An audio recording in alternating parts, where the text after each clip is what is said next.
នេះជាដំណាំអំពៅណាបាទអំពៅរបស់ប្រជាពលរដ្ឋនៅភូមិទួលសងាំឃុំអង្គរស្រុកដំណាក់ចង្អើរខេត្តកែបបាទហើយដំណាំអំពៅនេះគឺគាត់ដាំបានតែប៉ុណ្្នឹងហើយក៏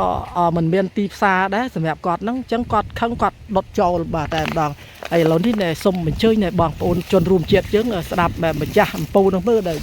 មានហេតុផលហើយបាទតែគាត់ដុតអំពៅចោលមើលបងលោកប្អូនខិតមួយតិចមកលោកប្អូនបាទមើលនិយាយបន្តិចមកឲ្យបងប្អូនយើងបានដឹងមូលហេតុអីបានដុតអំពៅនឹងចោលអញ្ចឹងបងធ្វើបានមានទីផ្សារឡើយ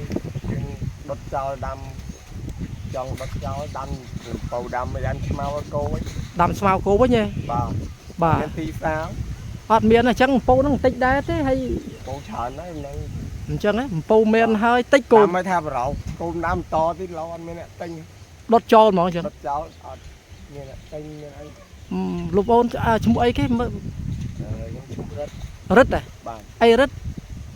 សុករិទ្ធអាយុប៉ុន្មានហើយអាយុ